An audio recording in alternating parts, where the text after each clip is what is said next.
വിവാദങ്ങളും സർപ്രൈസുകളും നിറഞ്ഞ പാലക്കാട് ഉപതെരഞ്ഞെടുപ്പിൽ മൂന്ന് മുന്നണികളും ഒരുപോലെ പ്രതീക്ഷയിലാണ്. പ്രചാരണത്തിനിടെ ഉണ്ടായിട്ടുള്ള സംഭവങ്ങളിലെല്ലാം ഒരു പൊളിറ്റിക്കൽ ത്രില്ലർ പോലെ ഉപതെരഞ്ഞെടുപ്പിനെ ആവേശത്തിൽ ആക്കിയിട്ടുണ്ട്.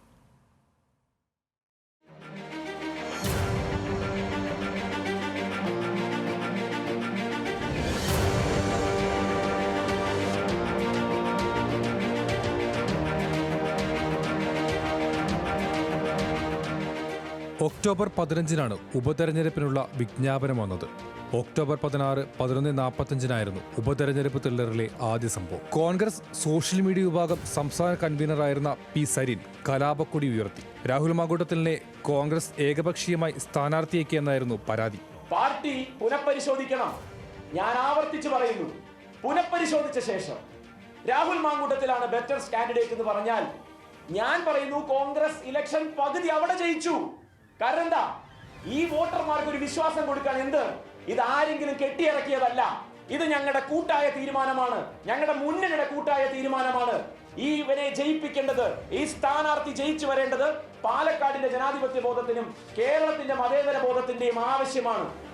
CPIM സരിനെ വലിയെറിഞ്ഞു.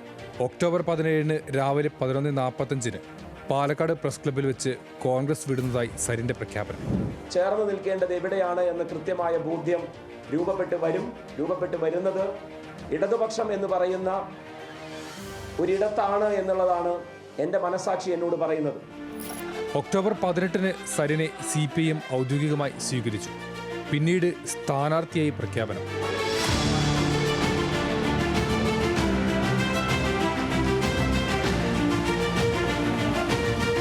UDF-ൽ അടുത്ത വിവാദം.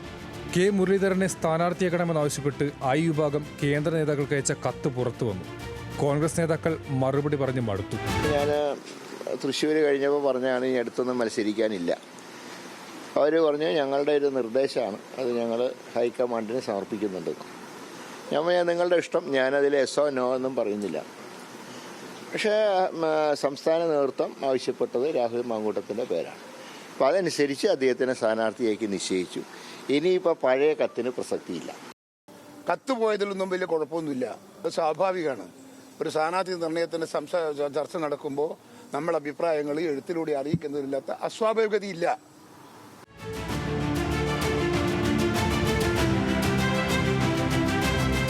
ഇതിനിടെ കോൺഗ്രസ് നേതാക്കളായ AK ഷാനി, പിരായിരി പഞ്ചായത്തിലെ പ്രാദേശിക നേതാക്കളായ സിതാര, ശശി എന്നിവർ സരിന് പിന്തുണ പ്രഖ്യാപിച്ചു. അടുത്ത വിവാദം BJP-യിലാണ്. സ്ഥാനാർത്ഥിയായ C കൃഷ്ണകുമാറിനെതിരെ കടുത്ത അമർഷം. ശോഭാ സുരേന്ദ്രൻ അകന്നു നിൽക്കുന്നു. NDA കൺവെൻഷനിൽ വേദിയിൽ ഇടം കിട്ടാത്തതിന് സന്ദീപ് വാര്യർ പിണങ്ങിപ്പോകുന്നു. കുറച്ചു ദിവസം മൗനം പാലിച്ച സന്ദീപ് കൃഷ്ണകുമാറിനെതിരെ പൊട്ടിത്തെറിക്കുന്നു.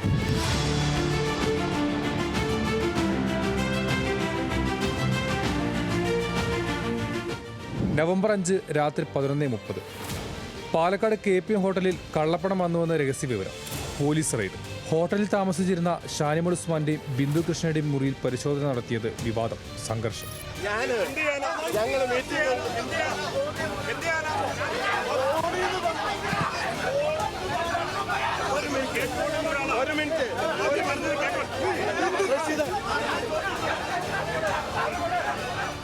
രാഹുലിനായി കള്ളപ്പണം കൊണ്ടുവന്നുവെന്ന് CPM ആരോപണം. നീല ട്രോളി ബാഗ് വിവാദം. CCTV ദൃശ്യങ്ങൾ പുറത്ത്. പെട്ടിയിൽ പണമാണെന്ന് CPM-ഉം വസ്ത്രമാണെന്ന് കോൺഗ്രസ്. ഉറപ്പായിട്ട് ഞാൻ വിശ്വസിക്കുന്നുണ്ട് കള്ളപ്പണം. ഇത് വന്നിട്ടുള്ളത് കോൺഗ്രസിന്റെ തന്നെയാണ്. രാഹുൽ മാങ്കൂട്ടത്തിൽ വിശദീകരിച്ചല്ലോ.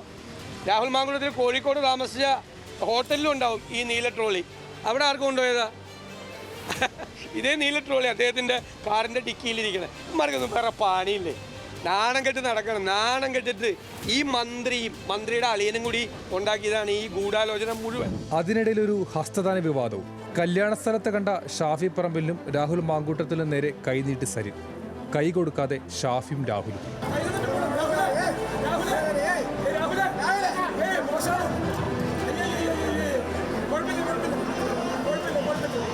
ഇതിനിടയിൽ PV അൻവറിന്റെ ശക്തി പ്രകടനം. ജൂനിയർ ആർട്ടിസ്റ്റുകൾ സത്യം പറഞ്ഞപ്പോൾ എല്ലാം പൊളിഞ്ഞു.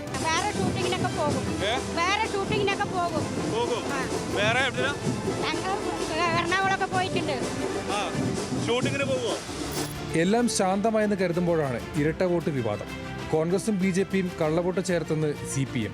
സരിനും സൗമ്യ സരിനും പാലക്കാട് എങ്ങനെ വോട്ട് വന്നുവെന്ന് പ്രതിപക്ഷ നേതാവ് ചോദിച്ചപ്പോൾ സൗമ്യ തന്നെ ദുബായിൽ നിന്നും നേരിട്ടെത്തി വിശദീകരിച്ചു.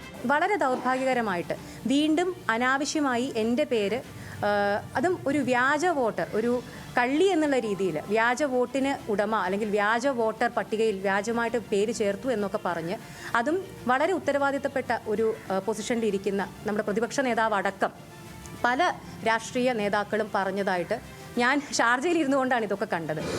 ഇതുവരെ ഗോളടിക്കാതെ നിന്ന കോൺഗ്രസ് എക്സ്ട്രാ ടൈമിൽ ഗോൾ വല കുലുക്കി. CPMലേക്ക് പോകുമെന്ന് കരുതിയ സന്ദീപ് വാര്യർ കോൺഗ്രസിൽ. ഞാൻ ഇന്ന് ഈ നിമിഷം കോൺഗ്രസിന്റെ ആഫീസിൽ ബഹുമാനപ്പെട്ട പ്രതിപക്ഷ നേതാവിന്റെയും ബഹുമാനപ്പെട്ട KPCC പ്രസിഡന്റിന്റെയും സാന്നിധ്യത്തിൽ ഈ ത്രിവർണ്ണ ഷാൾ അണിഞ്ഞുകൊണ്ട് ഇവിടെ ഇരിക്കുന്നുണ്ടെങ്കിൽ അതിന്റെ ഉത്തരവാദി K. സുരേന്ദ്രനും സംഘവുമാണ്. ഇതുകൊണ്ടൊന്നും തീരുമെന്ന് തോന്നുന്നില്ല. സർപ്രൈസുകൾ ഇനിയും ഉണ്ടാകാം. അതിനായി വോട്ടെടുപ്പ് വരെ കാത്തിരിക്കാം. പ്രസാദ് ഉടുമ്പശ്ശേരി, ന്യൂസ് മലയാളം, പാലക്കാട്.